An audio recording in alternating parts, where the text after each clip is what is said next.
continent remains the least developed continent in the world.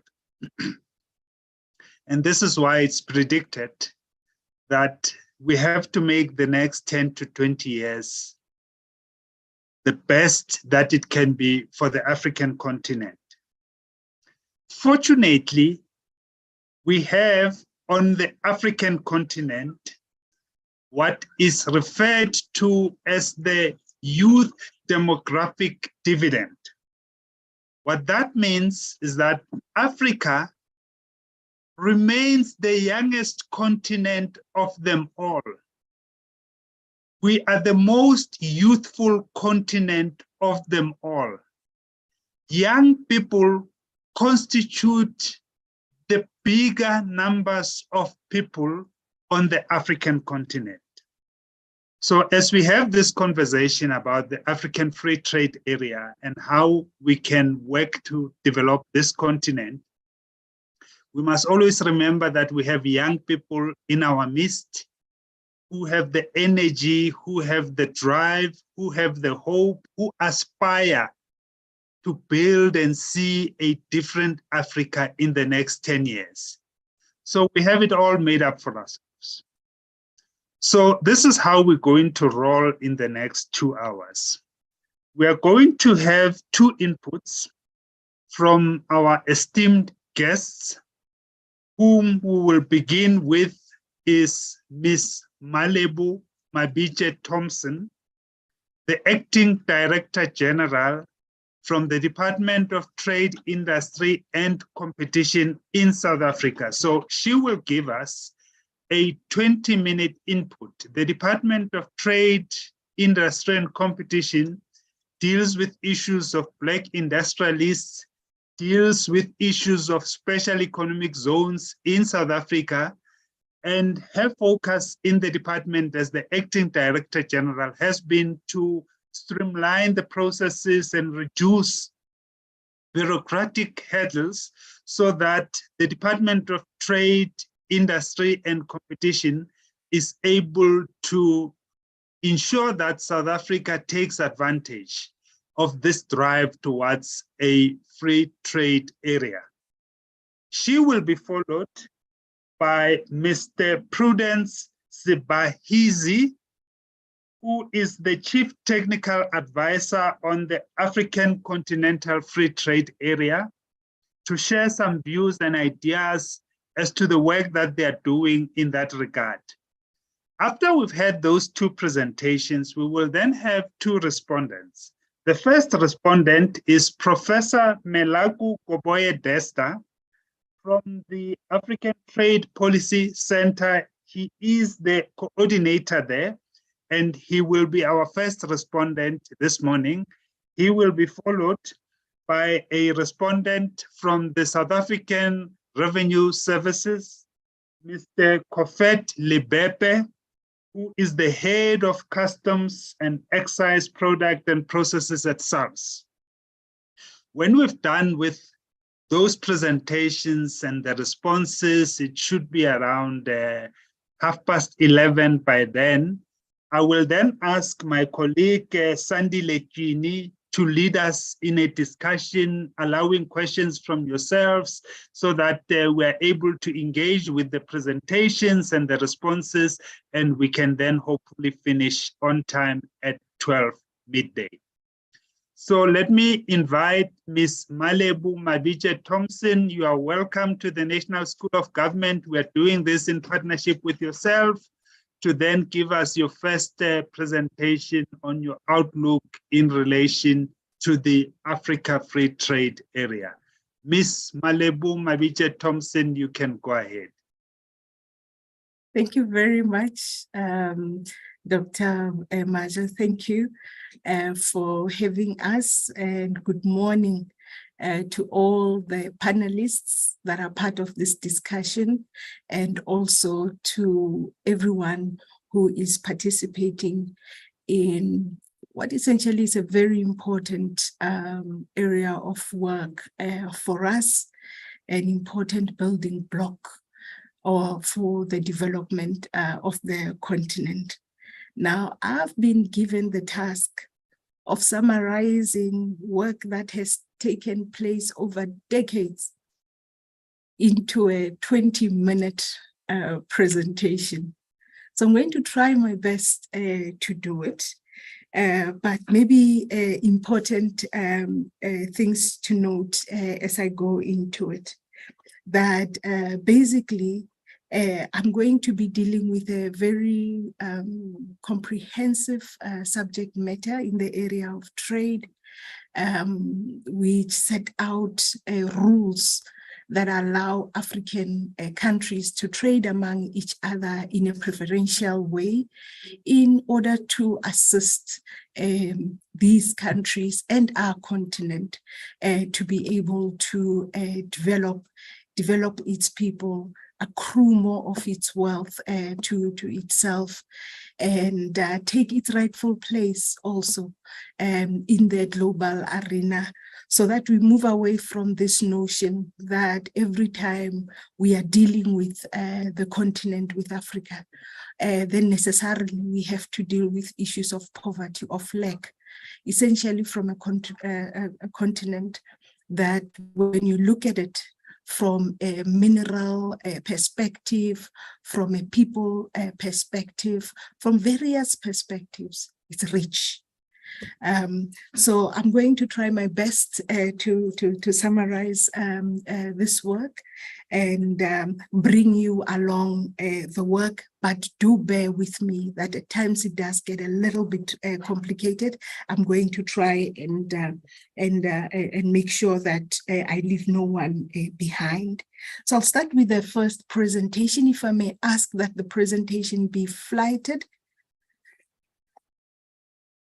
Right, as we go through the first slide, in this slide, what we're doing is just reminding each other that the AfCFTA is not, or the African Continental Free Trade Area. You're going to hear me saying AfCFTA for short. That's what I mean. It's not just something that fell from the sky, a brilliant idea that latches on to no bigger vision, but this is part of the long-standing vision of our African leaders to integrate the continent, that we integrate in trade, we integrate in people's exchange, we integrate in the manner in which we live. We become really a continent at work, at peace, and productive within itself. So the Continental Free Trade Area is a big part of that push, and it focuses on an important element of development, which is the issues of how do we allow each other within the continent to get access to each other's markets so that we can sell to each other products, we can grow together as countries, and we can even complicate our production processes together, accrue more value as different countries and as a continent. And then we start dealing with the issues that have prohibited us from achieving that. I'm sure some of you would have been asking yourselves the question, you know, such a noble idea, why has it been difficult for us to achieve it? And what we are doing with this session in particular is to start showing you through the building blocks that are being put in place, what are some of the challenges that we are having to overcome in order to assist the continent to industrialize and to trade with itself. So the AfCFTA is really a framework for tariff liberalization, and I've indicated to you this is across the continent.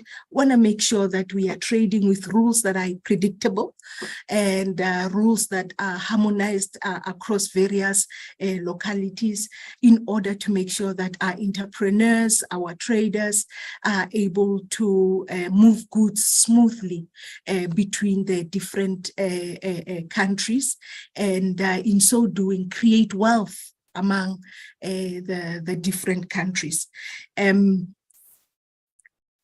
For those that are interested in trade, you will know that Africa has a number of regional agreements.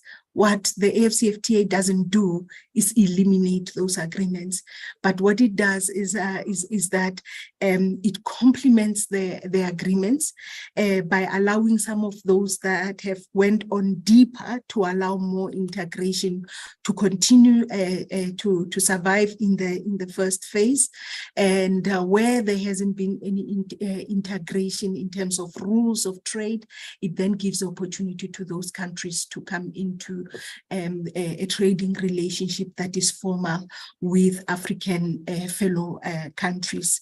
It's a negotiation, and negotiation by virtue of itself, these are very complicated matters.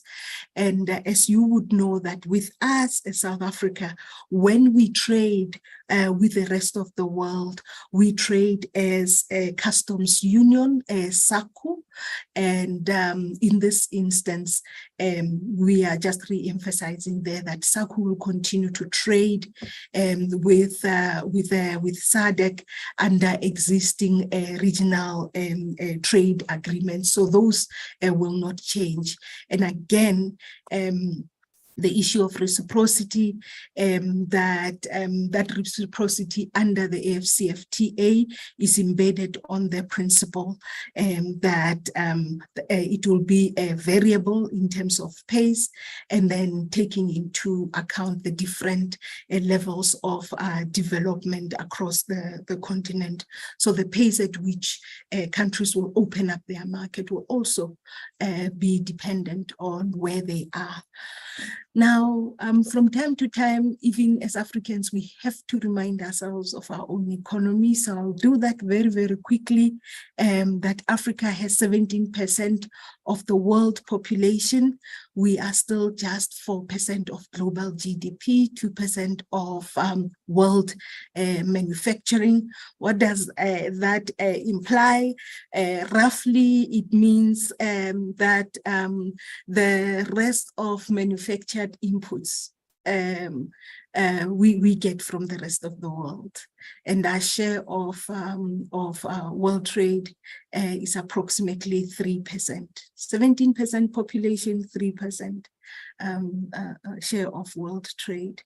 Intra-Africa exports, although they are growing, they are off a very, very, very small base. 16% now. If you compare that with the rest of the world, we are a continent that least trades with itself. That on its own, I think, offers us opportunities to see how we can bolster that, and in bolstering that, be able to also deal with that bit of a challenge that as a big continent, we continue to just form part of 4% of global GDP and 3% of world trade. So we see the AfCFTA as an important response to the standing of Africa in trade. And we recognize that this market, the African market, is quite important to African exporters. 22 African countries count other African countries as their main exporting partners. 5 count as the second most important market. So the trading between ourselves has already begun. But as you can see, it's 5, it's 22 out of the number of African countries that we have. There's an opportunity there that we can increase that. So if we go to the next slide.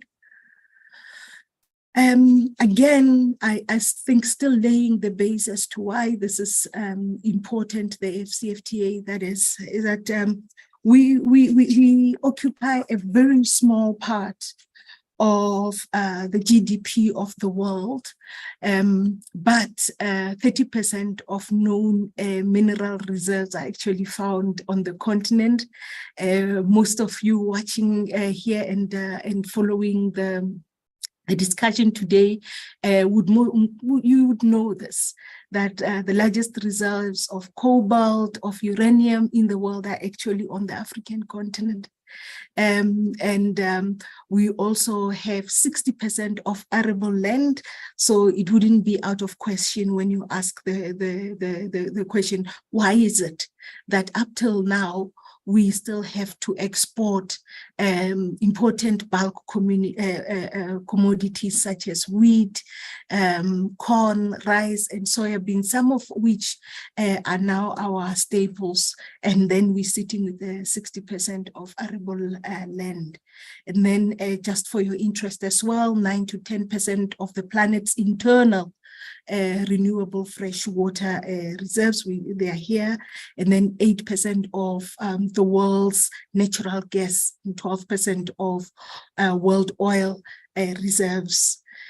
In the context of the AFCFTA, it becomes important to mention that some of the interesting bits of where we have lagged behind are now starting to come up.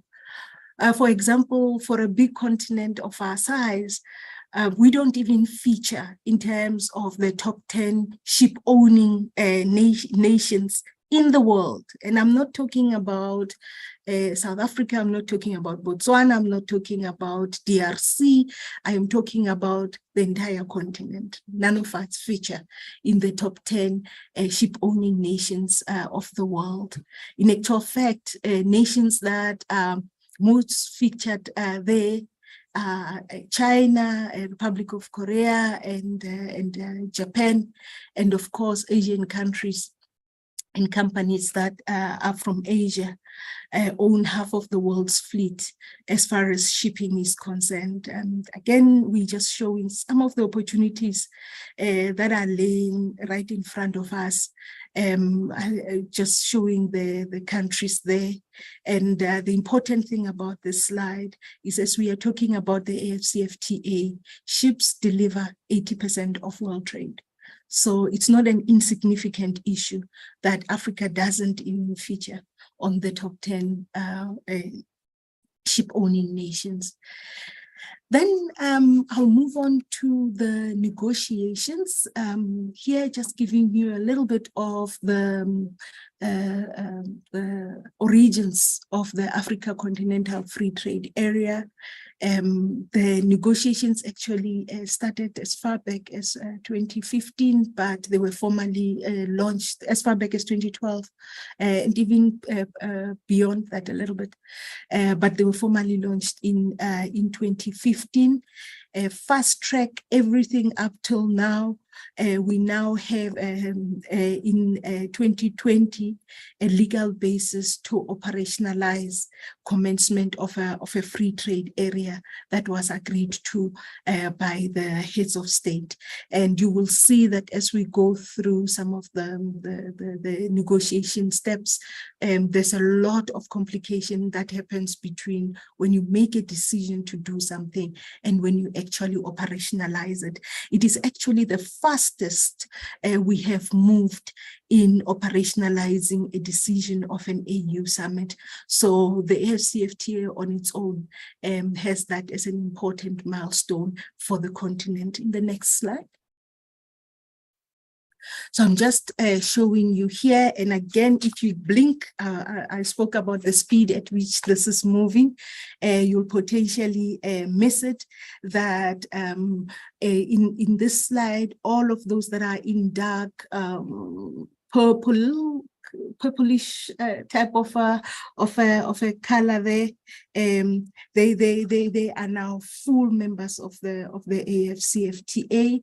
And then at the time where Tralak actually did this snapshot, Botswana, Mozambique, and Comoros hadn't finalized their processes, and that has now become the case. So they are also in that deep red color.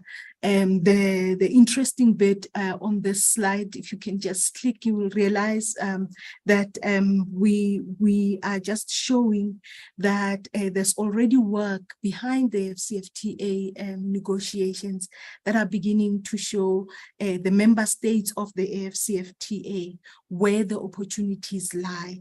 And they've got work that they call the Realistic Export Opportunities Tracker, where it shows even up to a product level where a member can make the best opportunity of the AFCFTA. So I'll then turn on to the legal architecture. Again, this is the challenge of having to summarize very quickly a work that has taken many, many years and complex in its nature by just necessity. So here, if I were to summarize, because I don't think it's important that we know every detail about it, I would say that the agreement really has three main protocols, and these ones are in place. It's about trading in goods, and then there's a protocol on trading in services, and then there's a protocol on rules and procedures to deal with disputes as and when they arise. So I won't go into the different areas of the protocol just in the interest of time, but just to alert the participants that we've got rules that cover trade in goods, trade in services, trade in, or rather issues related to facilitation of trade, and then how we are going to deal with disputes as a continent. Then the reason we've been involved in the work, beyond the fact that there is a vision that set out the importance of integration on the continent, is that the AFCFTA actually does bring benefits. It brings in benefits of integration. By bringing benefits of integration, it means that by itself, it starts to deal with impediments towards that integration. And then in the slides, we are setting out some of those impediments, you know, the tariffs that many countries have to contend with on the continent when dealing with each other, non-tariff barriers to trade, some of the difficulties when it comes to smooth movement of goods from a customs perspective, trade facilitation, and movement of goods from one point to the next, and then issues that have to ensure that the goods that are moving between countries actually do meet quality standards, and they are not unnecessarily putting consumers at risk. But we know that some of these rules can be misused. So what we're doing with this AFCFTA, and I'm talking now we being the continent and the negotiators within the continent, is to see how we start eliminating any barriers from wherever they can come from. Could be trade, the tariffs, non-tariff barriers, other technical barriers to trade, the issues are along the border. And in doing that, there are things that this helps us to achieve. One, it makes it easier for entrepreneurs to have legal certainty and predictability about market access. So I, as an investor now, can invest knowing that I can move my goods from, say, Lesotho straight into the DRC, because I am certain of the legal standing and predictability of that market access, because there is an AFCFTA agreement that gives me that certainty. So it also makes it very clear when I, as an entrepreneur, run into a problem, what are the steps that need to be followed in order for that trade dispute to be resolved. It could be that I need to be resolving that trade dispute through my government, but at least I know what the process is. And that helps me as an entrepreneur to then start making decisions about what I'm going to invest in, the areas I'm going to invest in. And I can employ people because I know that my market is secure in the sense that it is predictable, and there is legal assurance around my ability to access that market as long as I am producing my goods from within the AFCFTA community. And in that way, we start helping countries through the AFCFTA to develop, because it's not governments that are going to trade with each other. It is actually the private sector. Now, some of the other benefits that you might have heard and I've alluded to even in this small example, exports. I can start exporting. I can even diversify my export. I can expand my company in order to produce more than what I used to produce, because now I'm not only serving Lesotho per se, I'm also serving other bigger markets through my production capacity that is in Lesotho. And then the issues of investment, I've spoken about employment opportunities as you expand. These are the kind of opportunities that follow expansion, and then the broader economic inclusion that we set out at the beginning as the big reason for the AFCFTA. So in terms of broad benefits, these are some of the benefits that have been set out. And of course, we've got our forecasters at work with the World Bank setting out that they believe the AFCFTA will boost regional income to the region of about 7%, and it will speed up wage growth for women and lift up about 30 million people out of extreme poverty. So broadly, these are some of the benefits that have been shared. Now, I won't necessarily go into this. Suffice to say that there's been many critics of the AFCFTA, that there's been negotiations and negotiations after this has been launched, but they haven't seen any big trade activity taking place. I think it's important just from this slide to indicate that in terms of trade in goods, there are countries that are already trading, about 9 member states, and then there are those who have put in the offers to the Secretariat, and those offers have been checked and vetted to be technically sound. Technically sound meaning that as a country, I cannot bring an offer that is less than what a member state in the AFCFTA will get from anywhere else. So I'll then skip about the next 3 slides, because all they do is just indicate where we are in the different areas.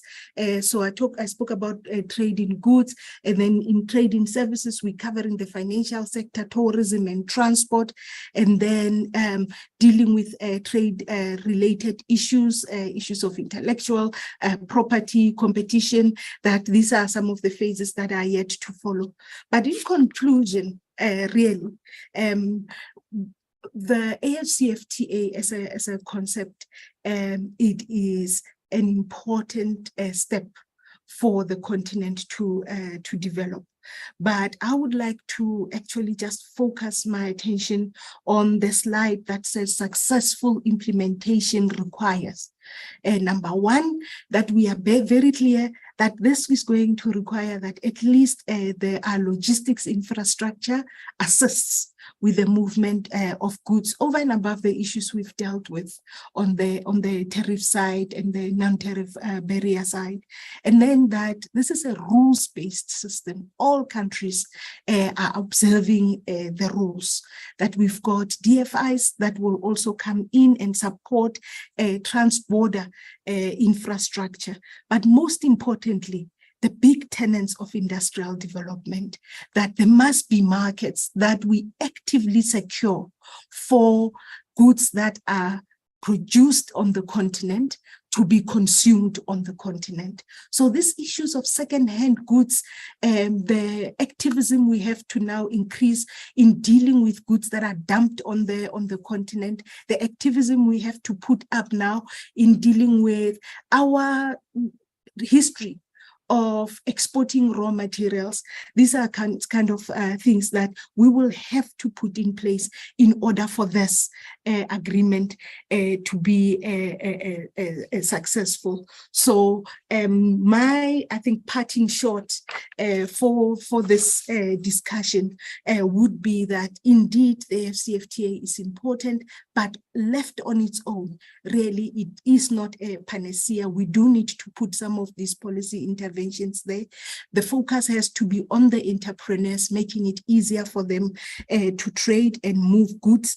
And this has to be a robust rules-based system that prioritizes goods that are produced on the continent. So we must make sure that our rules of origin are observed so that the AfCFTA is not used to flood goods coming or produced from outside of the continent into the continent. Thank you, moderator. Thank you very much. Wonderful stuff. Thank you very much, Acting DG. So I'm going to now invite Mr. Prudence Sibahizi, who is the Chief Technical Advisor at the AfCFTA, that's the African Free Trade Continental Area. He is based in Accra, Ghana. Mr. Sibahizi has been in this space for more than 20 years, so he will hopefully share with us his vast knowledge and experience, having worked in Rwanda, having worked with the East African community on these matters of free trade, having assisted the African Union Commission. That is quite a vast experience across the continent dealing with these issues of free trade across the continent. Mr. Sibahizi, the platform is yours. Go ahead.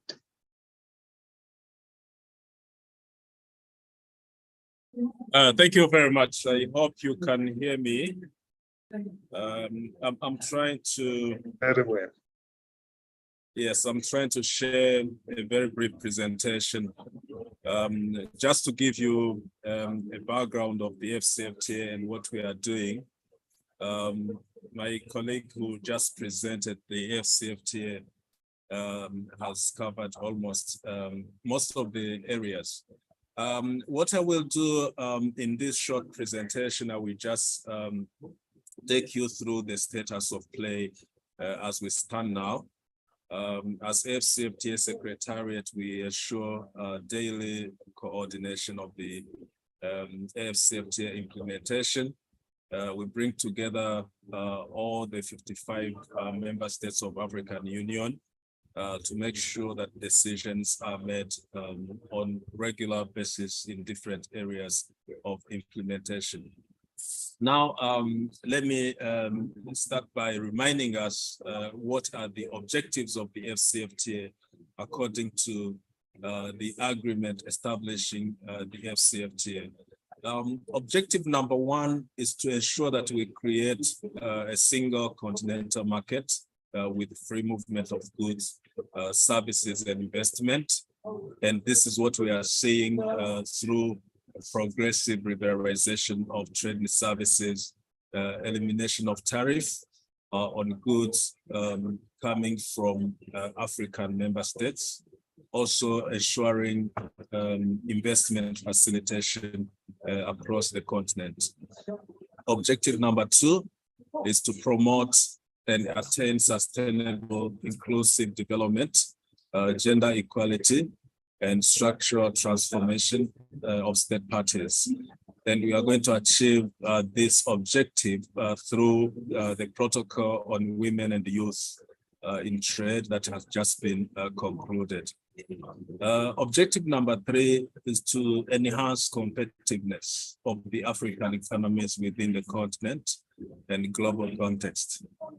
Here we are talking about mobilizing and strengthening the private sector in Africa to make sure that they are competitive enough to produce high quality products at low cost, and also make sure that the prices of goods that we consume as Africans go down, and we can be able to export to the rest of the world. This can be via regional value chain development, agricultural development, and food security. Again, this is a very important aspect, because if you want to trade, you also have to produce, and we can only produce if we strengthen our industrial development on the continent. Last but not least, AfCFTA is going to lay the foundation for the establishment of a Continental Customs Union, where all African countries will have a common external trade policy. The way we deal with the rest of the world will be governed by a common external tariff. Goods that will be entering African market will be subjected to the same tariff and customs rules across all African countries. Now, the AfCFTA agreement scope is familiar to everyone. We are talking of a set of rules that are embedded in a comprehensive legal framework. Apart from the AfCFTA main agreement, we have about 8 protocols that have been developed and that are part and parcel of the agreement. The protocol on trade goods, the protocol on trade services, the protocol on rules and procedures on the settlement of disputes, the protocol on investment, the protocol on competition policy, the protocol on intellectual property rights, the protocol on digital trade, and the protocol on women and youth in trade. And all these protocols on their turn have different annexes that will operationalize their implementation. We have moved along the way. Just to remind you that this AfCFTA is not a new idea. It was mooted back in 1963 when the founding fathers and mothers of African Union, at the time the Organization of African Unity, they were still talking about having a continental common market.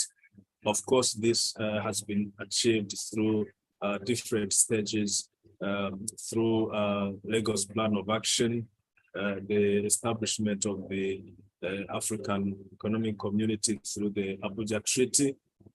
And then today we have AfCFTA agreement that brings back some of the commitments that were made back in time, but also adapting them to the current reality. The key milestone that we have to take as AfCFTA implementation is the 1st of January 2021.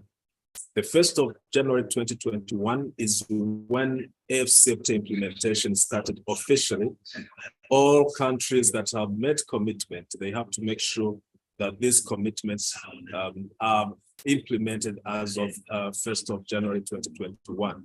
Just to give you an example, if a country has committed to eliminate tariff on goods within a period of 10 years, then the 10 years have to be counted from the 1st of January 2021. That's why this date is very important milestone in the history of AfCFTA implementation.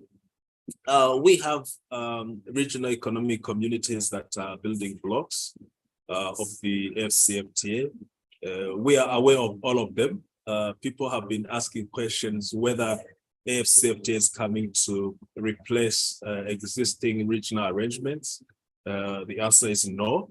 Rather, these regional economic communities are the building blocks. We have ECAS, ECOWAS, ESC, SADC, COMESA, AMUSEN, SAD, and IGAD.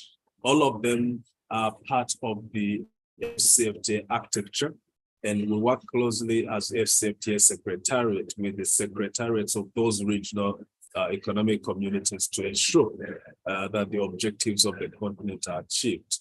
And we have to also be mindful that members of the regional economic communities are still the state parties to the AfCFTA. That's why you cannot implement FCFTA without taking into consideration these regional economic communities.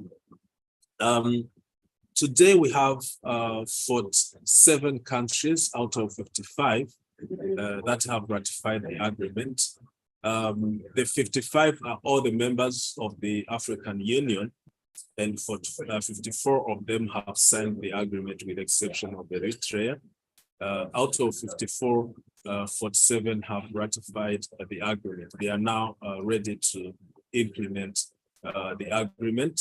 Of course, implementation is progressive. Some of them have already finalized the submission of their tariff schedules of tariff concessions. Others are still in the process. Some of them have already submitted their schedules of specific commitments on trade services.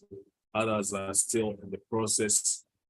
We have concluded more than 90% of the rules of origin. Only a few issues on automotive, textile, and clothing are remaining. So meaning that we are at a very important phase of implementing the FCFTA, even if not all countries are at the same level, but we can say trade is happening within the FCFTA. There are other areas that we have to focus on, especially on trade and services, because services is very wide. We have to make sure that beyond services liberalization, we have to harmonize regulatory frameworks across all service sectors. We are currently starting with the key priority service sectors that have been identified by heads of state, but eventually we will make sure that all service sectors across the continent have got common regulatory frameworks that will apply across the continent. If you go to practice as a lawyer, as an accountant, as an engineer, you will have to be subjected to the same set of rules from one country to the other. Your credentials will be recognized across all state parties of the FCFTA. That's what it means when we say harmonization of regulatory frameworks. Then another important aspect is trade facilitation. Here we're looking at trade corridors across the continent, trying to ease doing business along those corridors, trying to make it easier for goods to cross borders by implementing a number of technological tools like trade facilitation tools, implementing, for example, cargo tracking systems across trade corridors, putting in place what we call one-stop border posts at different borders to make sure that we minimize the delays that mainly goods have to suffer when they are moving across different countries because of the non-existence some of the time of customs facilitation systems, or because of the delays that are caused by human beings' behavior. All these issues have to be addressed through trade facilitation. In terms of negotiations, as I mentioned, we have concluded almost all the protocols. The last two protocols that are yet to be adopted are the protocols on digital trade and the protocol on women and youth in trade. And these two protocols are expected to be adopted in February next year. The other protocols have already been adopted by the Assembly, meaning that they are ready to be implemented depending on the level at which countries have ratified them. This is the AFCFTA institutional architecture, which is very important for people to understand how the AFCFTA will work when we start implementing. The Assembly of heads of state and government is the supreme organ that make policy orientation and decisions on what to do. And the Council of Ministers, which is made of ministers of trade of all the 55 countries, is a policy organ that makes regular decisions on safety and support by committees and subcommittees indifferently by a committee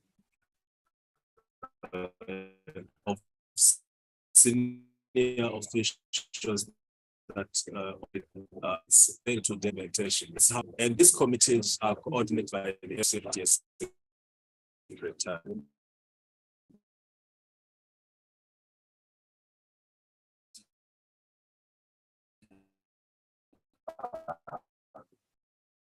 Another importance in those committees, because it is mandated to ensure that any dispute that arises from the implementation of the FCFTA or from the interpretation of the FCFTA rules, this body is the one that will deal with those disputes. So it has to be independent of all those other bodies of the FCFTA.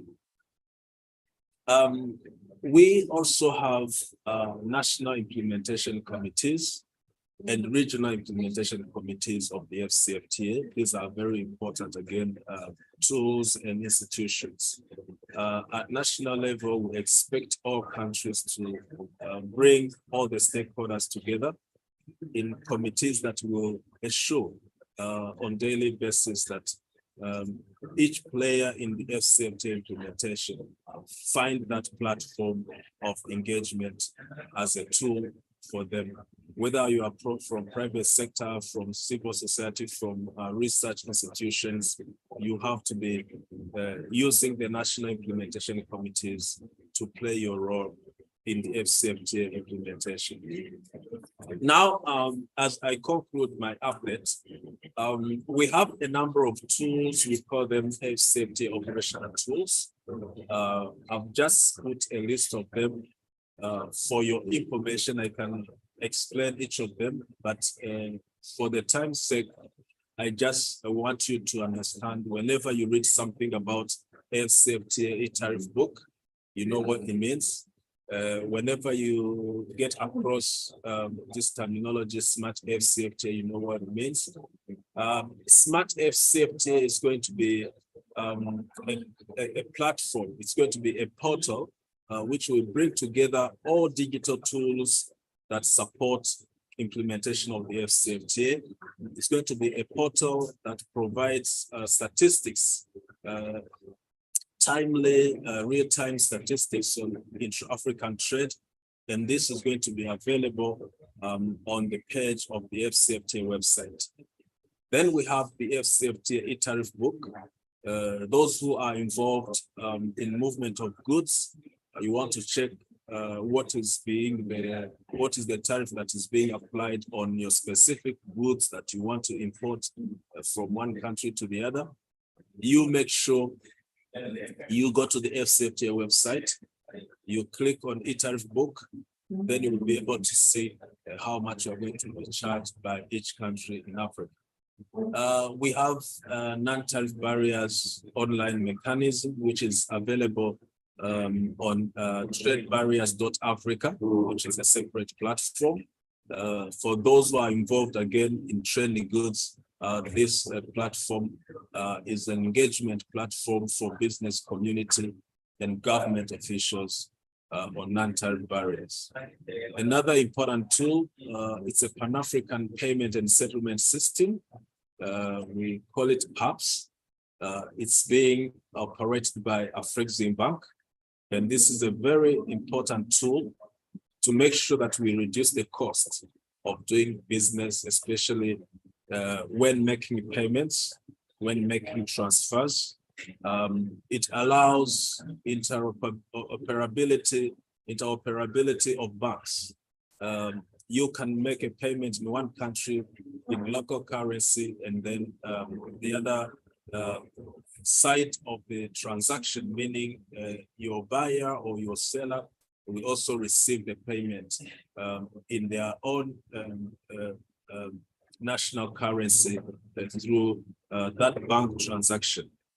And not only that, it is done again with speed compared to the international transfers that we are used to.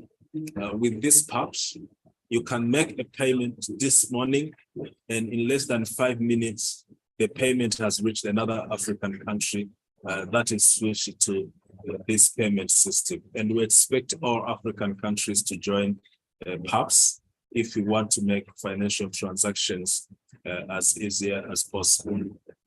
We have the FCFT Adjustment Fund, which has been established in Rwanda to make sure that this fund addresses the needs of member states when they are implementing the FCFTA.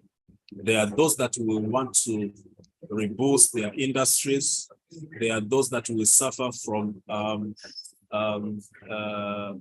let's say, fiscal pressure of liberalizing trade.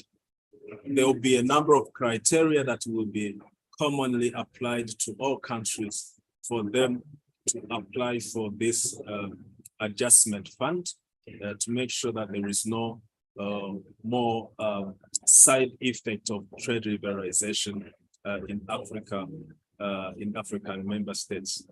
Then we have the FCFTA Business Forum, Intra-African Trade Fair, AFCFTA Youth Symposium, and FCFTA Conference on Women in Trade. These are platforms of engagement. The Business Forum will be held annually. The first one was held in Cape Town in April this year. Intra-African Trade Fair is organized every 2 years. The last one was in Durban in 2021. The next one is in Cairo in November this year. We have the FCFTA Youth Symposium, which focuses mainly on youth engagement. We are having the first one this month of August, meaning the next month in August. It will take place in Zambia, Lusaka, from the 21st to 23rd of August. And it is going to be organized annually. And we have the FCFTA Conference on Women in Trade, which is also going to be held annually. The first one was hosted by Tanzania last year, and we're going to have another one this year. So these are the tools that I want to take you through. When I share my presentation, you'll be able to see what each of them mean. I would like to pause here because I don't know how much time we have. I can come back to any of these tools if you need further explanation. Thank you very much. Over to you, Director. No, thank you. Thank you very much, Mr. Sibahizi. Colleagues, those are our main presentations, the two presentations from Mr. Sibahizi, and the first one that we received from the DG of the Department of Trade, Industry and Competition. We've lined up two respondents.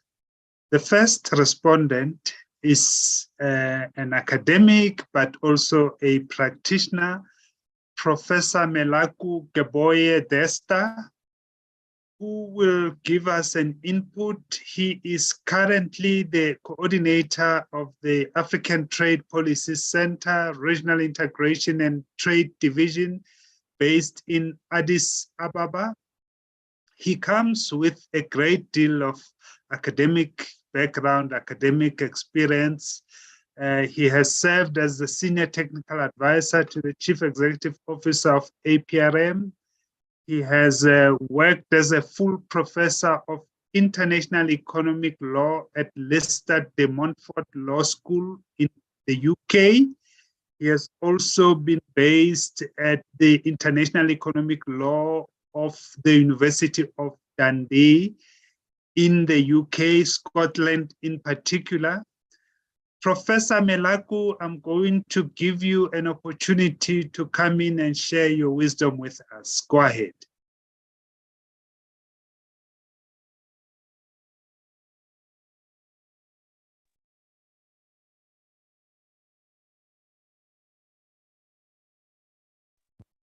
Please unmute, Doctor.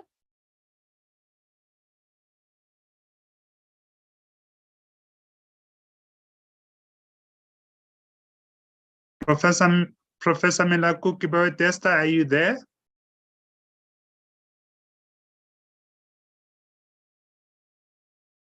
Professor Desta, are you able to hear us? We can't hear you. We know you are here. We saw you earlier. We spoke to you earlier. I think you are muted. Can you unmute, please?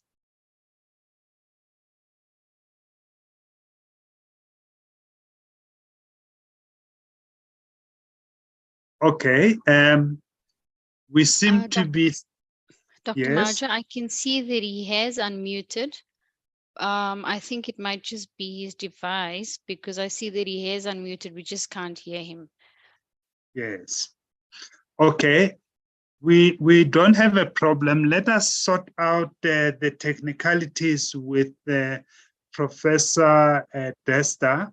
But whilst we're doing that, I suggest that we move to the second respondent that we had lined up. I'm hoping he is ready.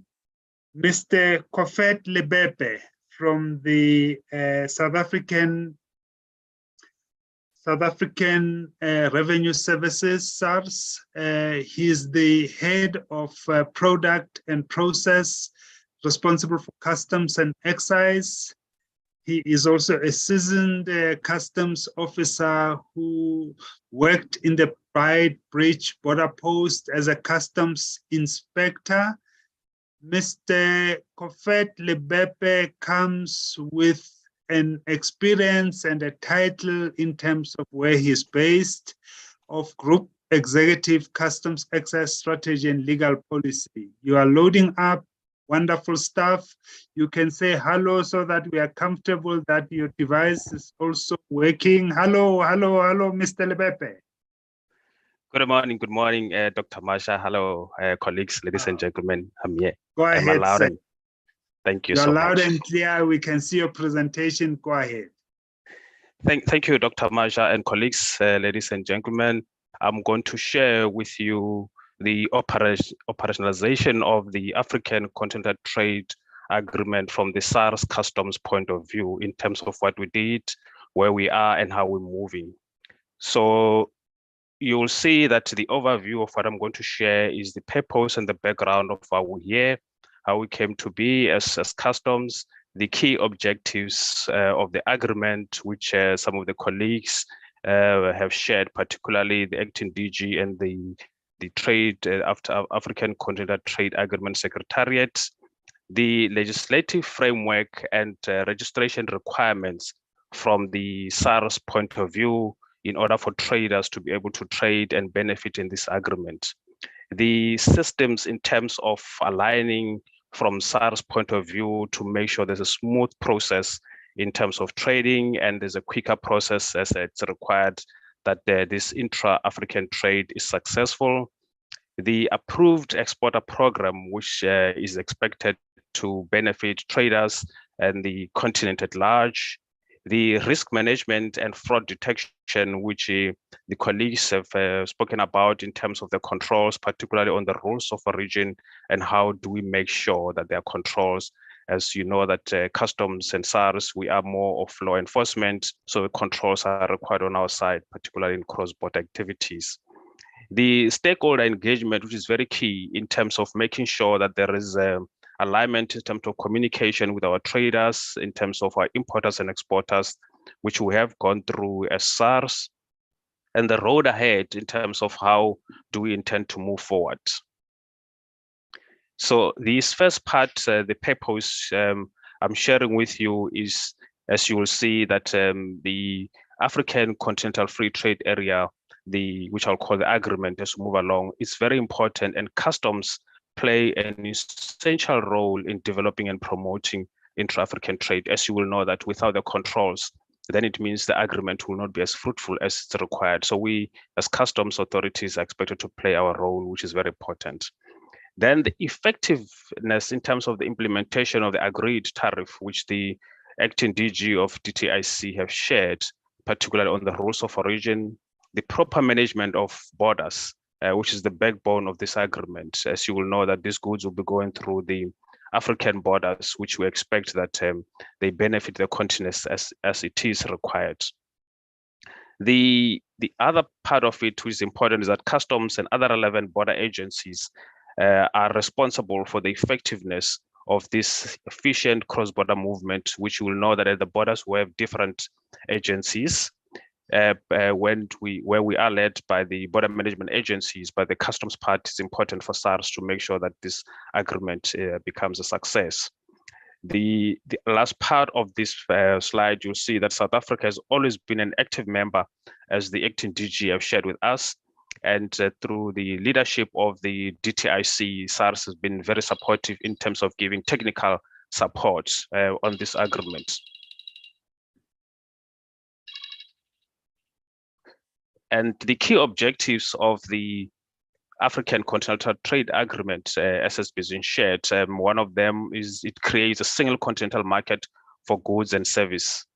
It also assists in accelerating and establishing the Continental Customs Union. As you will know that we have the regional customs union with the SACU.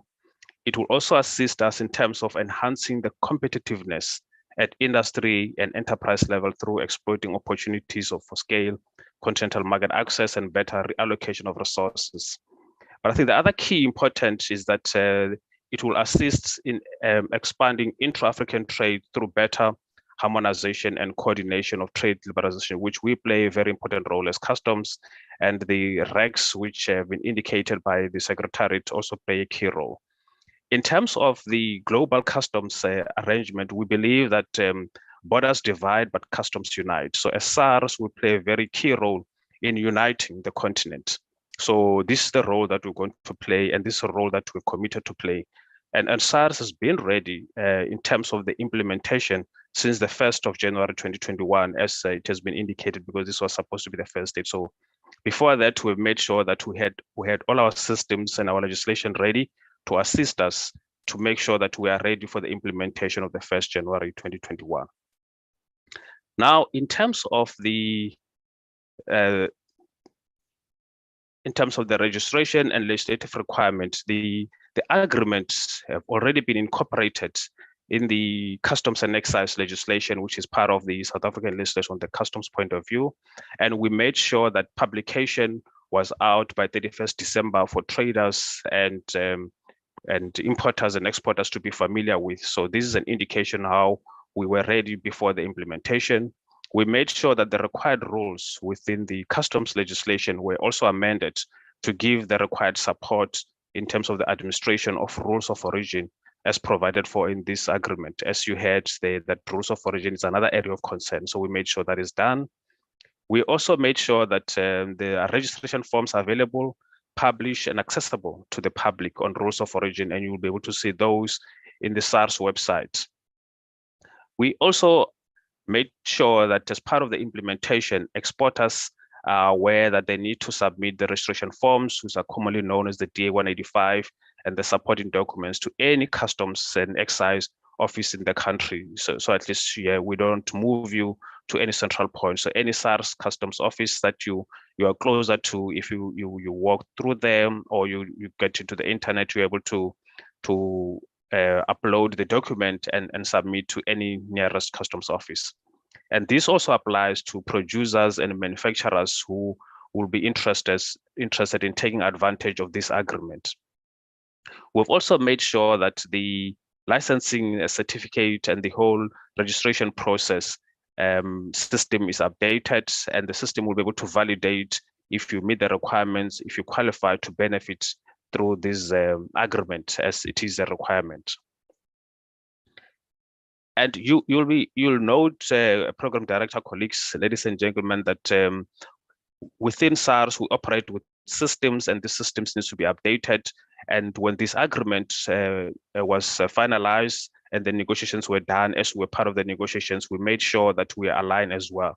And part of our focus in SARS, one of our key strategic objectives is to make sure that our systems provide digital and streamlined services. And it is for this reason that the tariff management system was also enhanced to make sure that it caters for this agreement, to make sure that it supports this agreement, to make sure that it assists traders in trading and benefiting in this agreement, which is key for not only South Africa, but for the continent at large. Our declaration process within the customs area was also enhanced to make sure that the import and export of these transactions is aligned and it's supportive for the smooth process of goods that are going through this agreement. And as I've indicated, our licensing and certificating process was also updated and enhanced. And the good thing is that it validates when you submit entries to make sure that you do qualify, you have registered into this agreement. So as part of the controls that we make sure, as the colleagues have indicated, that the rules of origin is key. And this agreement is basically for the continent. So we need to make sure that the goods that are going through these ports that are benefiting in this agreement are originally from the continent, as it is required based on the governance and the legislative framework of the rules of origin.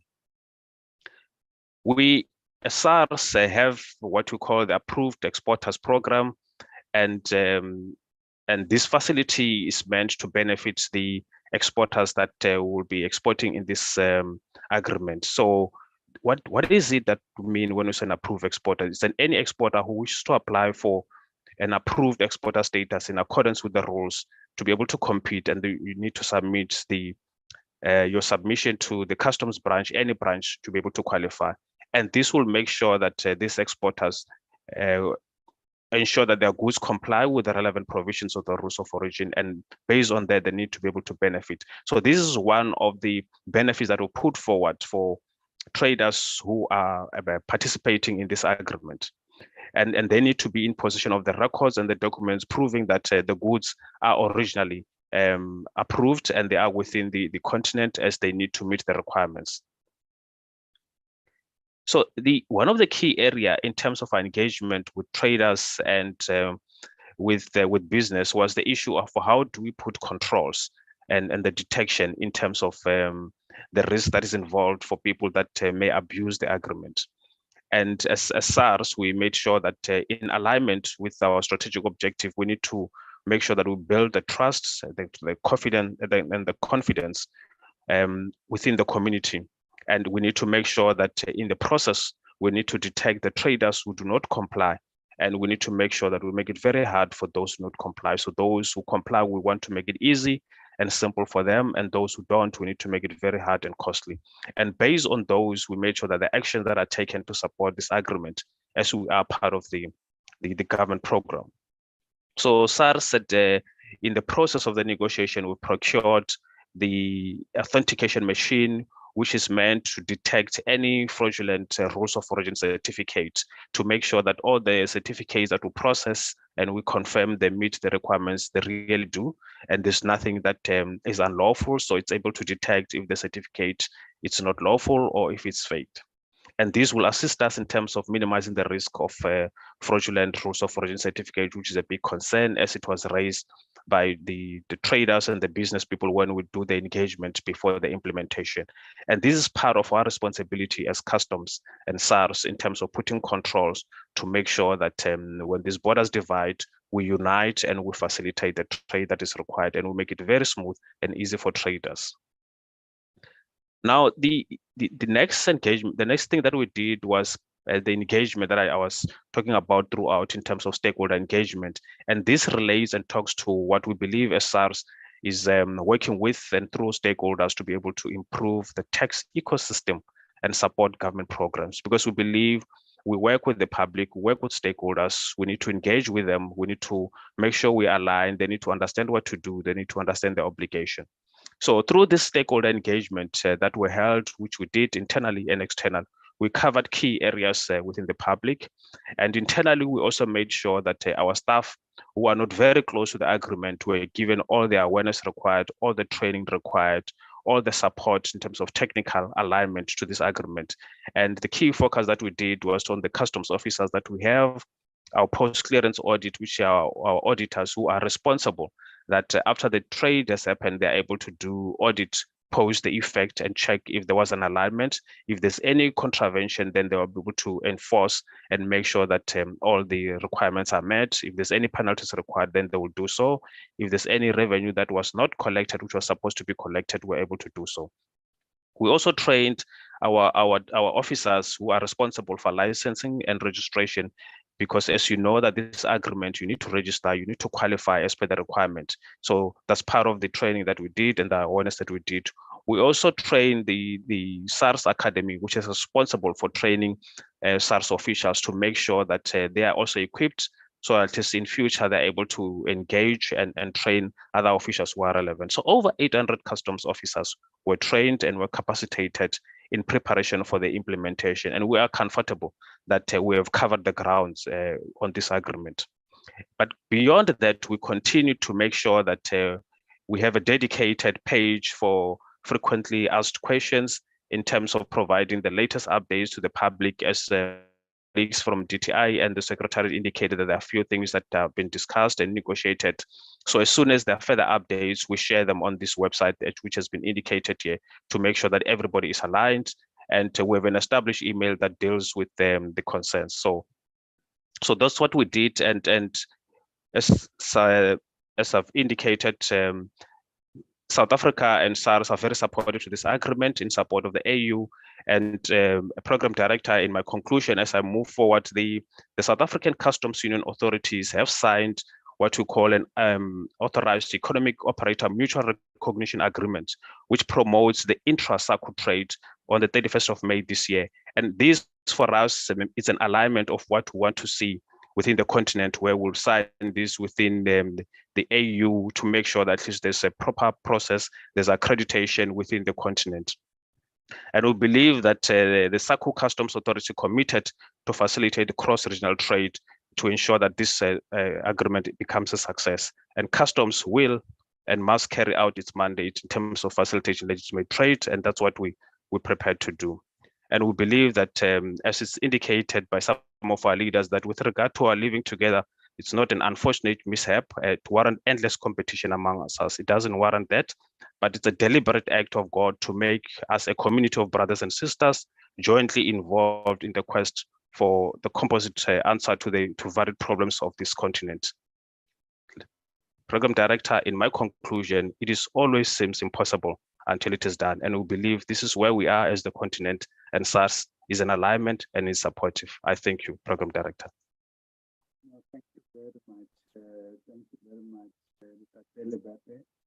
So, Professor Melaku Desta, is our microphone sorted? It worked nicely earlier on when we were preparing for this. Are you back and everything working well? Can you say hello? Let's see whether things are sorted. Hello. Back. Hello. Can you hear me now? Wonderful stuff. Welcome back, Prof. Go ahead. Thank you very much. Thank you. And my apologies, colleagues. I changed the device and I hope it works from here on.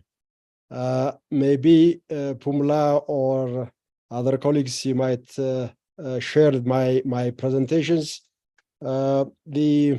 Let me start by saying that I'm very happy to be here. And thank you for the invitation. Of course, coming after three very capable speakers, from the DG who negotiates to Director Prudence who administers the AFCFTA agreement, and our colleague from SARS. I think a lot of the issues have been covered already, but I will try to go through my slides very briefly, and then focusing only on those slides that do not repeat what has been said, because I prepared the slides without seeing the presentation from other colleagues. So there will be a lot of repetitions, but I will skip them. I don't see my slides so far. Maybe Pumla can check and let me know. Of course, what we are trying to do, colleagues, here is share information about the AFCFTA, which in my academic life, I would have put as a full semester course. But I think my colleagues have done an excellent job introducing the AFCFTA from the history to the history of the negotiations to its current state, the state of implementation of the agreement. And I will probably focus on a few issues that have not been touched upon, and I will try to conclude by saying a few words about the AFCFTA in terms particularly of what do we need to get right in order to succeed in achieving the objectives of the AFCFTA. In the end, the AFCFTA, it's a great document, it's a great initiative, but at the end of the day, the AFCFTA is just an agreement. And like any agreement, it is only as good as its implementation. So you can proceed to the next slide, Pumla, and then again here, as you will remember, this has been very well presented by our colleagues. We often talk about the AFCFTA as a free trade area to only indicate that we are here talking about creating a single market for the participating countries. We are not talking yet about harmonizing the external trade policies of these participating countries, that which is what differentiates a free trade area from a customs union. We're at a stage of the free trade area, and as Director Prudence has explained better on the objectives, the AFCFTA as a free trade area is designed to lay the foundations for a customs union, at which point we'll be talking about Africa becoming one customs territory, acting like it is one single market vis-a-vis third countries as well. We can proceed to the next one, Pumla. So here you will see that both the DG and the director have already told us about this. The only thing I wanted to say at this stage is, and I think it was the DG who said that the AFCFTA is not something that was invented, dreamt up overnight.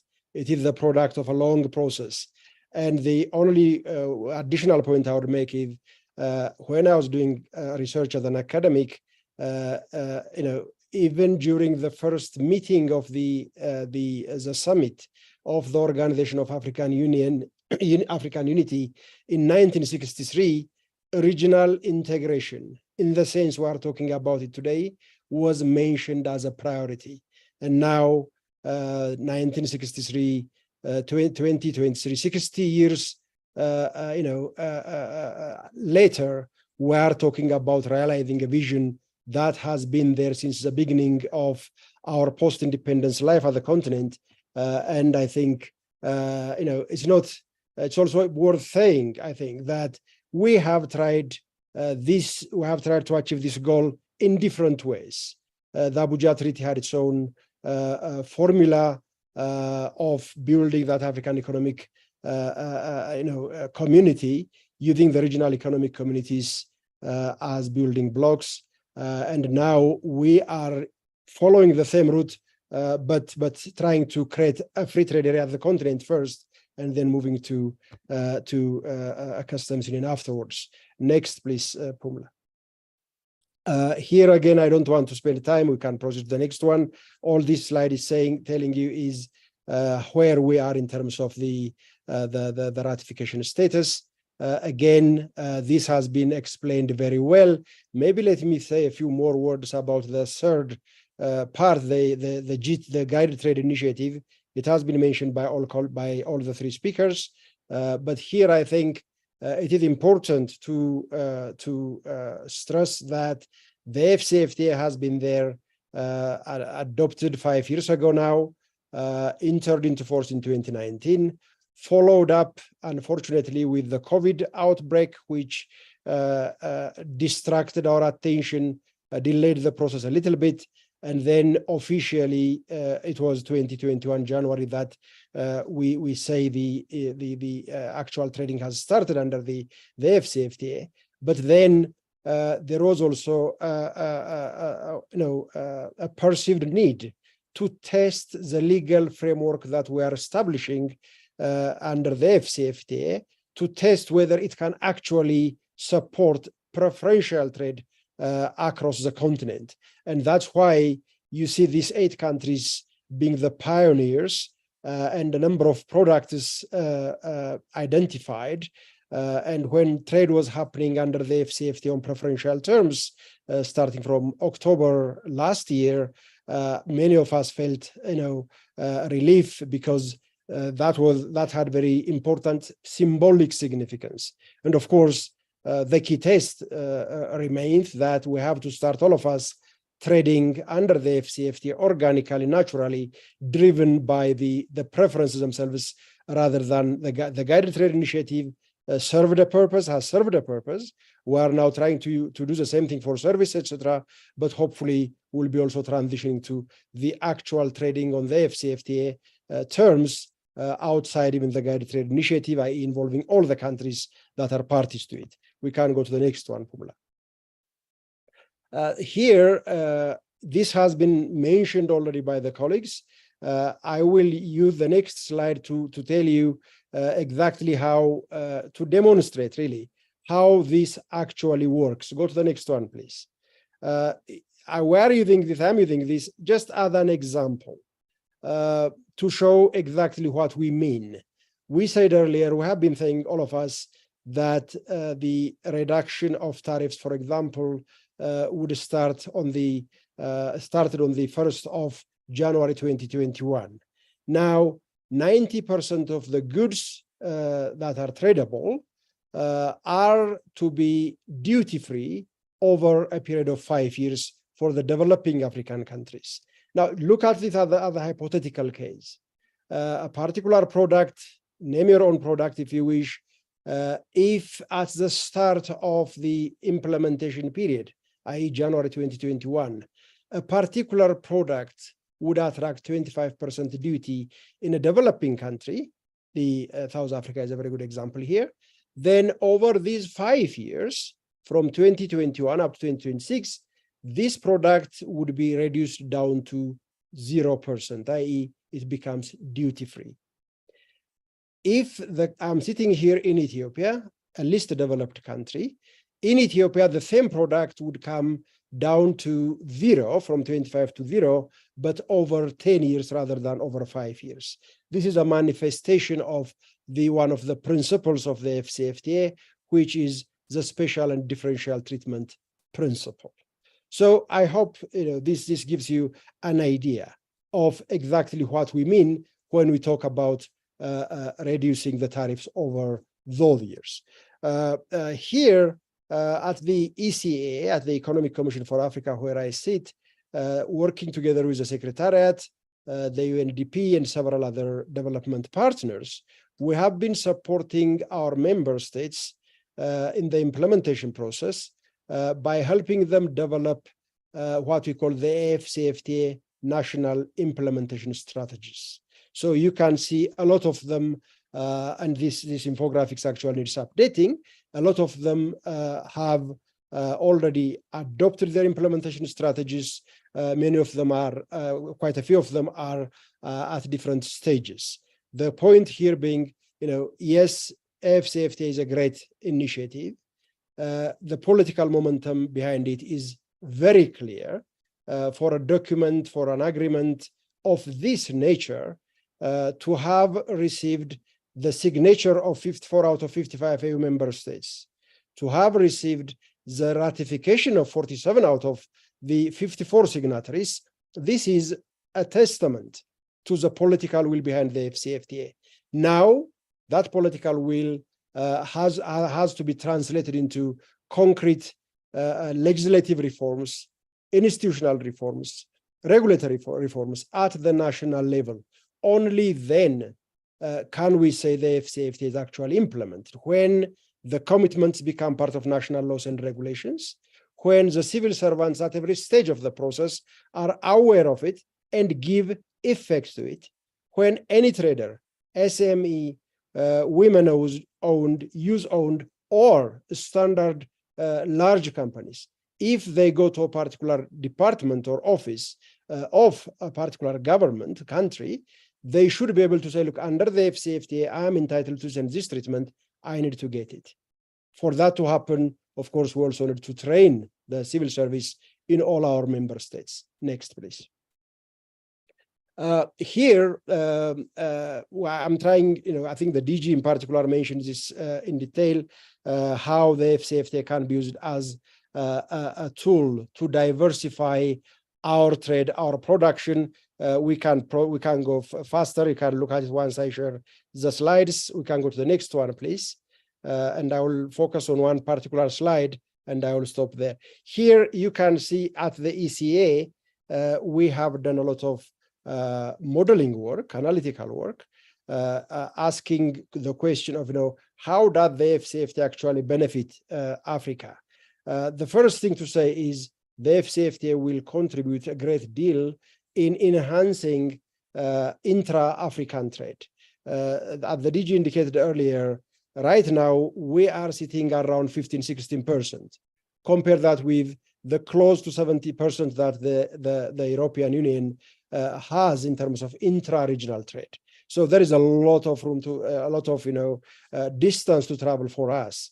So under the FCFTA, we did a simulation of what can happen in 2045 if the FCFTA is implemented. And our findings show that intra-Africa trade can increase up to 33.5%. And then there will be a lot of other benefits. You can see agri-food trade would increase by about 50%, services by about 37.6%, and industry by 36%. In the next slide, you'll also see the same thing presented slightly differently. So this is overall 33.5, and then you can see all the others. Right now, Africa's export trade is dominated heavily by primary commodities. The intra-Africa trade is more promising because we have a larger share of manufacturing products in our existing intra-Africa trade. Going forward, this will get even better. We can go to the next one, Pumla. Next, please. Yes, here I will try to especially look at the expected impact of the FCFTA for food trade. Why do I talk about food trade? You'll see it in the next slide, please. Africa is a net importer of food today, significant net importer of food today. Next slide, please. So look at this.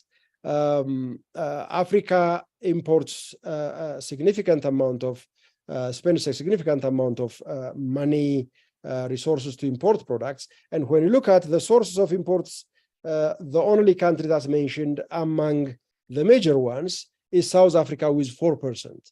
The rest, you can look at the distribution of it. So nearly half of Africa's food imports come from outside of the continent, which is quite a significant challenge. If you look at the history of trade liberalization in many other parts of the world, the European Union is a very good example.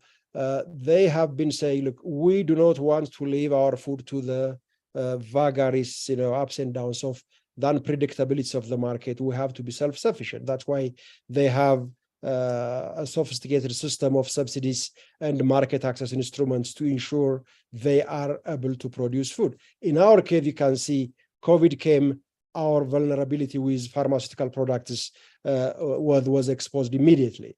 Then the Russia-Ukraine crisis, our vulnerability to food imports from a small country like Ukraine exposed us significantly. So AFCFTA is, if it's implemented properly, is likely to give us that minimum productive capacity.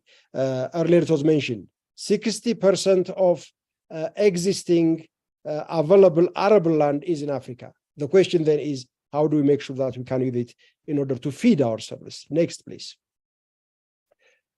Next again, please. I think I'm running out of time. Next, please. Yes, yes.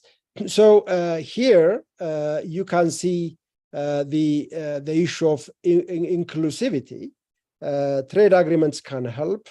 The FCFTA will help, but unless we apply it sensitively, it can also entrench existing disparities, existing disadvantages.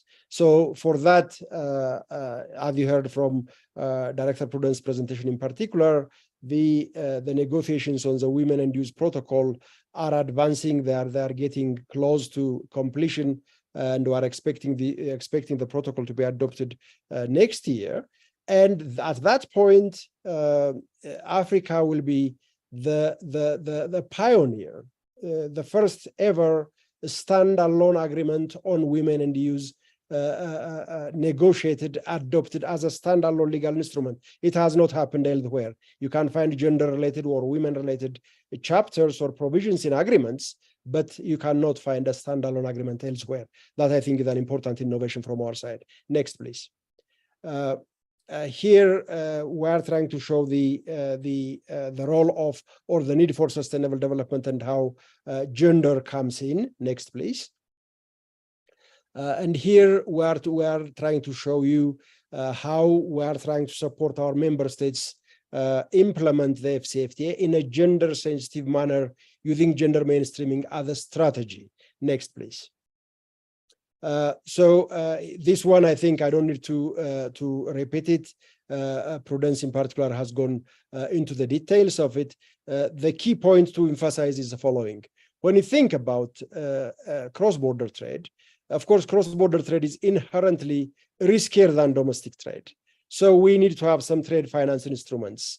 Right now we have challenges, and then the PAPS, the Pan-African Payments and Settlement System, is there in order to assist us with that. Next, please.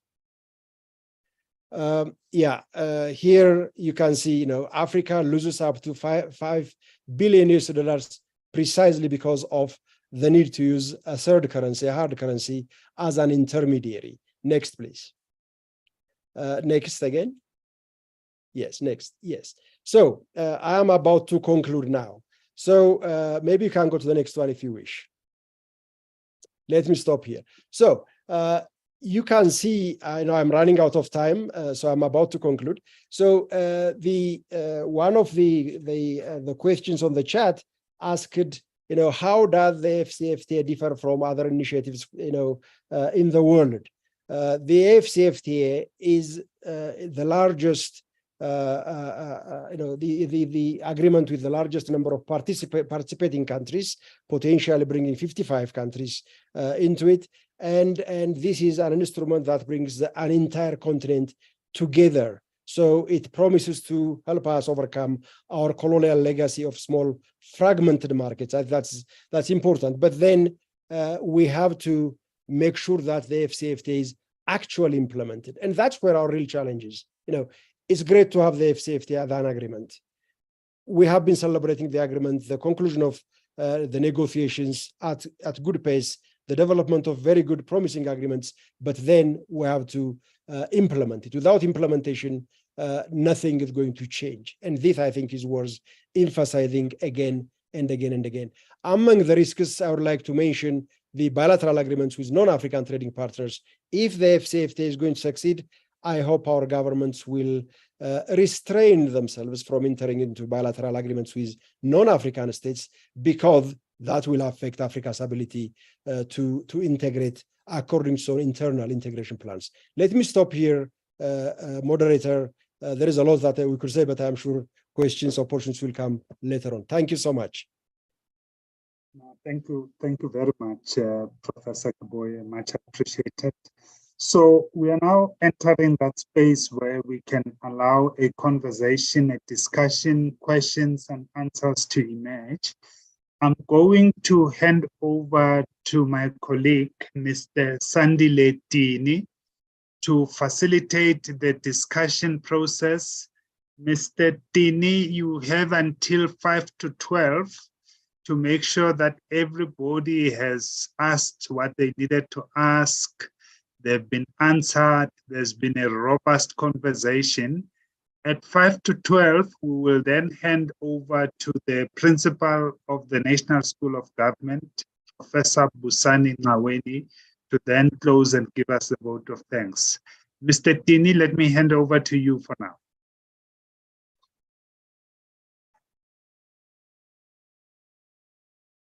Thank you very much, Dr. Maja, for handing over. Now we're at a stage where we will have a discussion based on the presentations that were made. Those of you who might have come late, you will recall that firstly there was the presentation by the Director General of the Department of Trade, Industry and Competition. It was followed by another presentation from the AFCFTA Secretariat, Mr. Prudence Sebahizi. And then there was input from Dr. Desta from UNECA. And then there was also input from Mr. Kofet Lepepe from SARS. Maybe I can start with the questions that are in the chat. At the top, the first that I see there is, with the geopolitics dynamics constantly evolving, how does South Africa view its role in promoting regional stability and cooperation within the continent? And maybe DG, if you are still there, I think that maybe you want to touch on that. Of course, there are other colleagues from DTIC online who can also assist when necessary. DG. No, thank you very much. I'll try to be short. I think South Africa's posture has always been a posture of seeking the fastest route to sustainable peace all over the globe. And the AFCFTA becomes an important instrument also for that, because it ensures sustainability of the continent. And it also gives us the best opportunity to silence the guns here at home, and allows the continent also to be an important part of the solutions that the world is grappling with. So I think from a South African point of view, there's a very close marriage of objectives of foreign policy and posture between what we are doing in the AFCFTA, the role that South Africa has always played, and the important role that the continent has to also play in taking its place in the global sphere, to also help provide solutions, provide guidance in resolving some of the issues that have bedeviled the world. Thanks.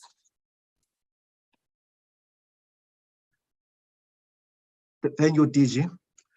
And then maybe I'll just read a few questions so that we don't have to go one by one. The second question that we have there is what could be the alignment between the Agenda 2063 and the African Continental Free Trade Area? So what is the alignment between the Agenda 2023 and the AFCFTA? Maybe Prudence or Dr. Desta can answer that. And then secondly, another question is, in Nigeria, there's an initiative known as a Sea-Link project aimed at enabling Africans to own ships transporting African goods, potentially contributing to the advancement of the AFCFTA. Could you please provide insight into South Africa's collaboration efforts in this project? And then the third is a request that can we provide an update of how far the negotiations have gone, and especially when it comes to rules of origin, and how far are we tracking in reaching the threshold that we have set so far? So maybe we can answer those three questions for now. Maybe Prudence, you may want to answer the one about the alignment between the AFCFTA and Agenda 2063. Yes, thank you very much, Dennis. Let me say that Agenda 2063 is the vision for Africa, the Africa we want. And AFCFTA is one of the flagship projects of Agenda 2063. So we don't need alignment. They are already aligned. One is a child of the mother. So if I may say, Agenda 2063 is a mother of AFCFTA, then you don't have to align a child with a mother. What we do at FCFTA is a flagship project, meaning that FCFTA implementation will lead to the achievement of Agenda 2063 of continental integration. So that's the relationship. And in terms of rules of origin negotiations, I said in my presentation that we have so far covered up to 90%. Actually, statistics show that we can say we have achieved 90.1% in terms of total tariff lines that have been covered, in terms of total tariff lines that have agreed rules of origin. The remainder is under automotive sector and textile and clothing. I think those are the two questions briefly. Thank you.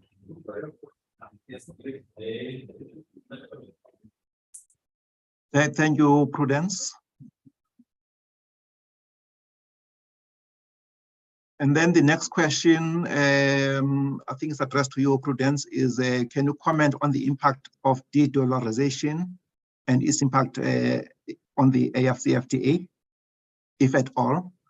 And then the follow-up questions is, will there be review mechanisms in place to measure the impact on job creation and innovation?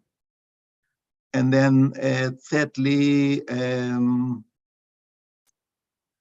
there's a special question that asks if this questioner, Lwazi, if he is allowed to do a startup seminar on the AFCFTA to ensure that entrepreneurs in South Africa understand the AFCFTA and how it benefits them. And he asks us the follow-up question, has the AFCFTA reached rural areas across South Africa? And how can he be a vessel for dispersing information to rural communities to ensure that they know about the AFCFTA since they are the majority? So yeah, let's go for those two questions for now.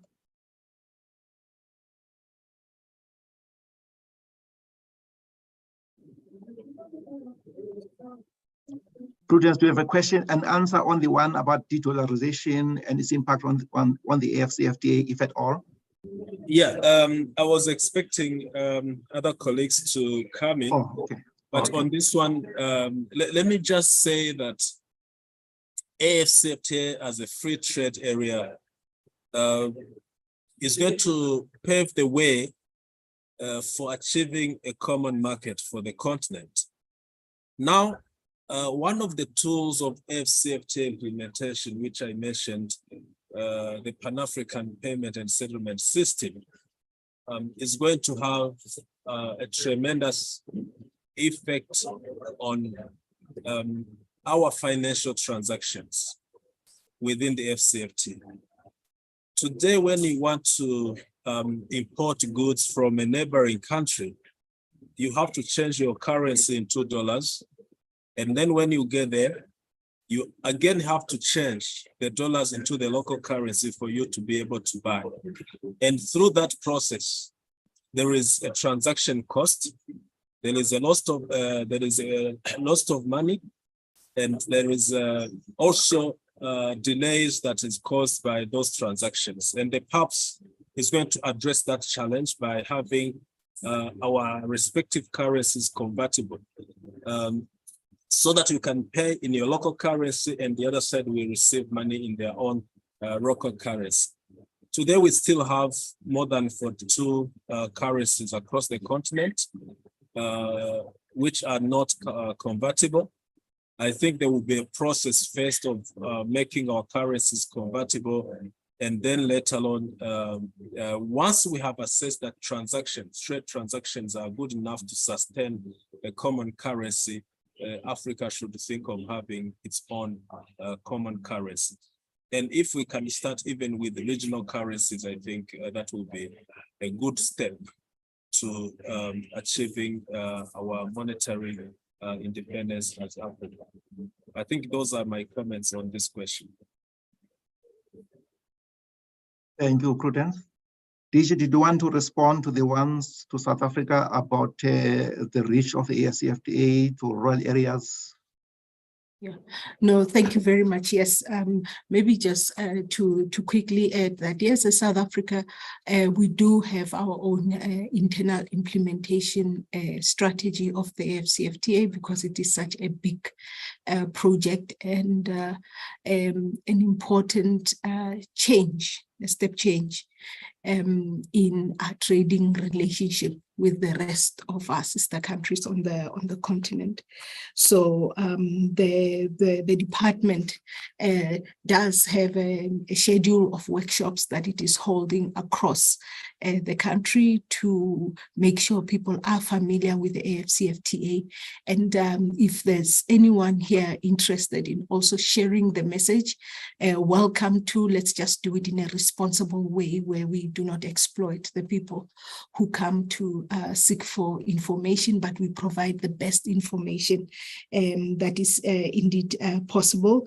And state, SARS, various others are also familiarizing officials on the operations of the AFCFTA to just ensure that we are all at systems go in as far as this is concerned. There was a question about the C-Link project. From a DTIC perspective, we will support any project that helps us to lower the costs of logistics in trade, and including in the AFCFTA. So this issue about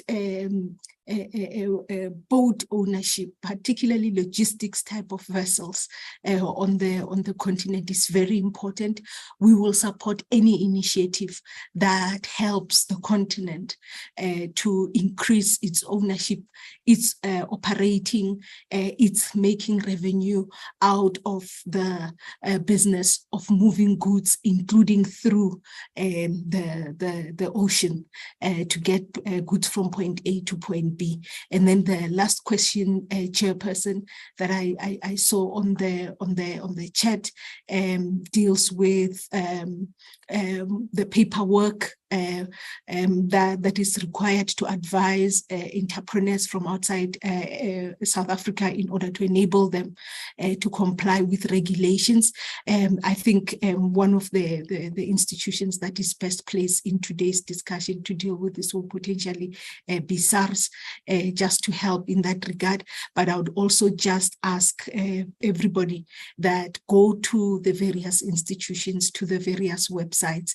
There's a wealth of information in those websites to assist with particular questions. Try link the questions to the mandate of the various institutions, and then you'll find that it's easy to get information. And maybe out of this webinar, the most important thing is seeing whether we can't have a centralized portal of information to assist with many of the questions. Thank you very much. Thank you very much, DG. Mr. Lipepe, I'm hoping you'll be quick because now we have reached almost the end of the question and answer session. And I suggest that perhaps those questions, the National School of Government can share those questions with the relevant presenters so that they can answer them online, or send the questions, the responses to the National School of Government so that people are able to answer those questions. But if you want to be quick, yes, Mr. Lipepe. Thanks, Andile. I'll be quick. Just a quick one. The DG mentioned the issue of the paperwork. Yes, in SARS, we have automated the process. So there's very limited hard copies that are required in terms of the controls.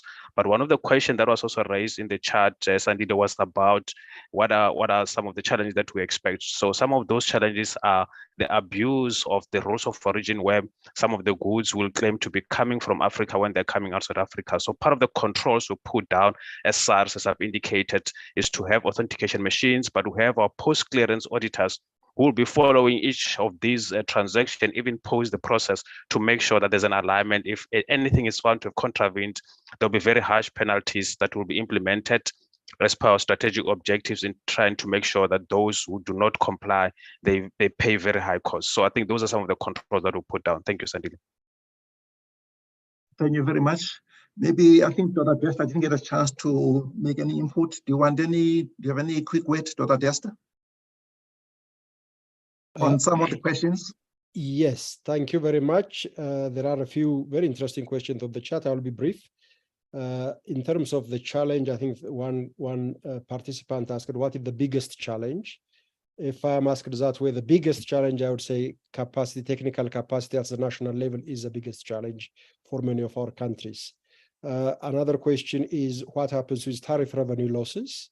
Our analysis at the ECA suggested that the tariff revenue losses are minimal for many countries, partly because trade itself, intra-Africa trade itself has been minimal, but Prudence was talking earlier about the adjustment facility, which is designed to take care of, to support countries that suffer significant losses because of that.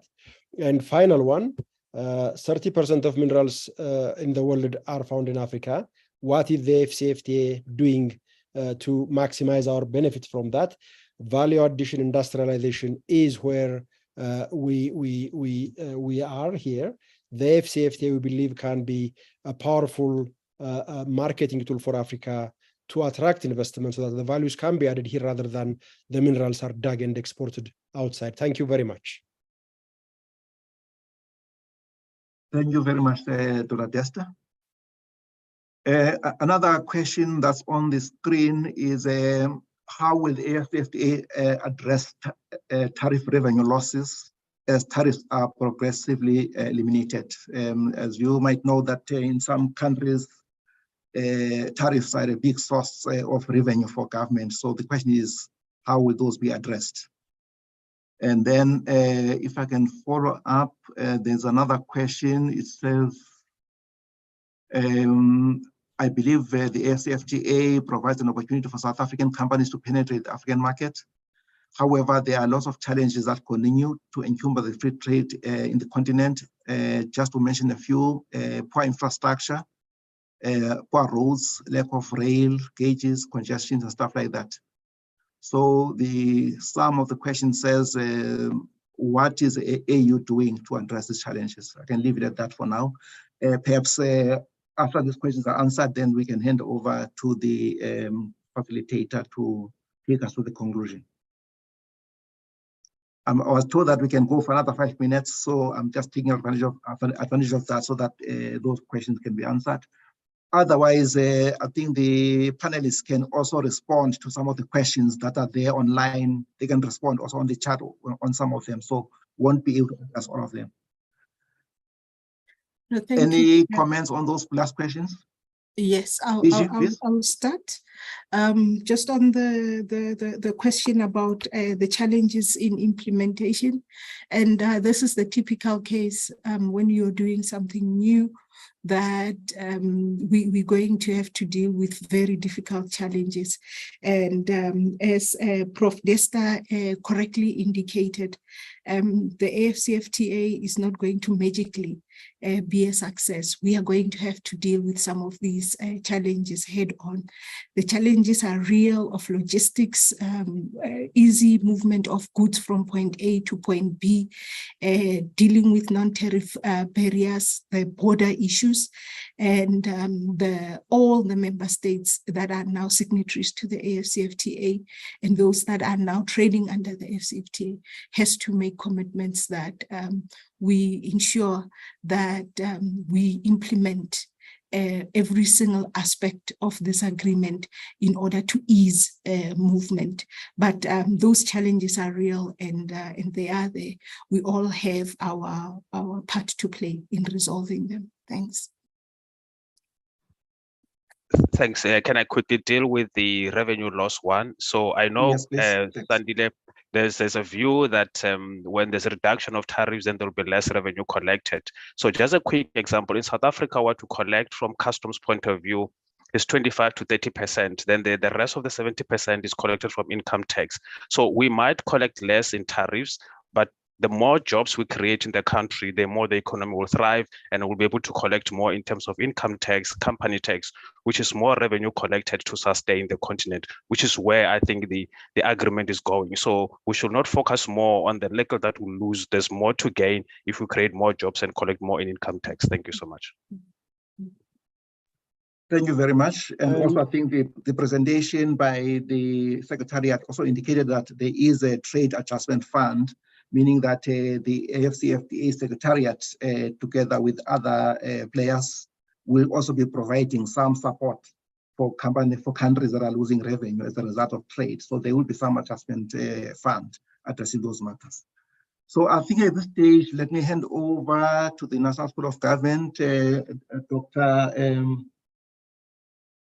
Dr. Maja. You can maybe bring on the professor to close our discussion. Wonderful stuff. Thank you very much, colleagues. Much appreciated. Professor Busani Mweni, you can close the masterclass for us, please. Good afternoon, colleagues. All the esteemed presenters who came this morning from Pretoria, the DG, the colleagues in Addis, the colleagues in Ghana, and everybody else who made time to attend this session today. Our colleague Pumla came to us a 2 months ago and said we need to do a session like this because there is a demand from many officials who like to appreciate and know more about this trade deal being the largest trade program in the world based on the numbers of countries that are involved. And as colleagues are aware, it emanated from the concern that there were low or poor levels of trade within the continent. And we have seen some of the statistics confirming that. It was essential, therefore, that we bring all of you into this conversation. And I want to sincerely thank everybody who made an intervention here.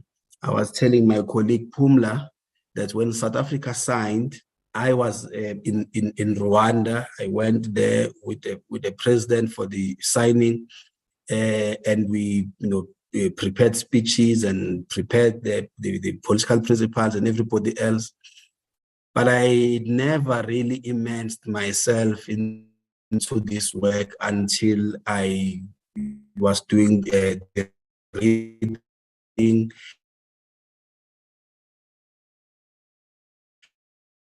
and with some of the background knowledge about and why it is important for the.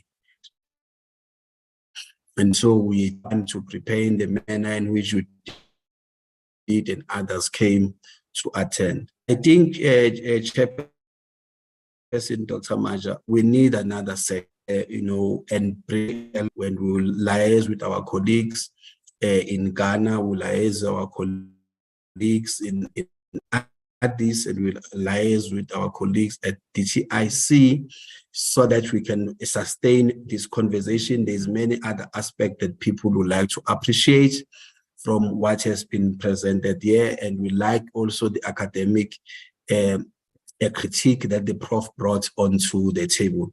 So we committed as the National School of Government, working with all of you as partners inside and outside of the state to sustain conversations like this one, so that more people in the public sector understand what the biggest programs of promoting trade and growth in the continent are, and what do these things entail. I have a story that I'm developing. I'm calling it avocado economics. Having visited the Limpopo of avocado, where the family I was visiting was telling me about the succulent and brilliant avocados that they were producing. They have about 10 trees, all of them a full harvest. They do very well. However, they shake those trees. They don't know how to harvest properly. They don't know how to handle those avocados. They know that in Asia and elsewhere in the world, there's a big demand for avocados because people who eat sushi want to have the best tasting avos. But as it turns out, some of those avos in those households don't reach the global market or even the markets here in the continent where the taste for sushi is growing, and there's several other products as well that are being produced and used using avocado as a main ingredient. And the issue is how to tell those communities, support those communities on when to harvest, how to handle these avocados, and how to get them onto transport systems so that someone who likes to enjoy avocado in Cote d'Ivoire will be able to taste the avocado that is produced, in Vembe. And the same goes in countries like, Guinea. There's brilliant mangoes there, and those mangoes end up, rotting because the issue is how do those mangoes get harvested and transported. And in some instances, they can become dried mango or, juice, mango juice, and they can be processed right there and can be enjoyed by someone in Nairobi or in Cairo or in Johannesburg or in anywhere else in the continent. And bringing perspective like these ones, therefore, is essential, colleagues, so that we empower the colleagues across the value chain, including those who are in the private sector, to fully appreciate this trade deal and how it can be implemented going forward. So we are committed to convene you again at the next session, say in 2 months' time, so that we can sustain the conversation. I personally have gained from it, and I'm sure those who have attended have done so. So thank you once again to all of you. Thank you to you, Program Director. I have been requested by my boss that everybody who appears on the program should turn on their video for a group photo so that we can say, all of you can turn on their videos for a group photo. Our colleague,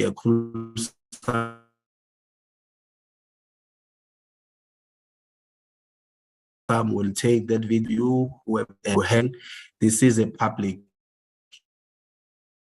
intervention after all, so you should have access to it, and we will all be available on demand that have been made. So very much once again, colleagues, for being here, much appreciated. So you just wait for the pictures being taken. Where is Claudia? Claudia, hello, is your video working? Let's see who else. Yeah, all right. Thank you, colleagues. Thank you very much. Have a great afternoon further. We will see you very soon further. In fact, we will be convening even ministers as well, and mayors and other politicians, so that they build a similar understanding as Dr. Maja. Thank you very much. Thank you very much. Goodbye, everyone.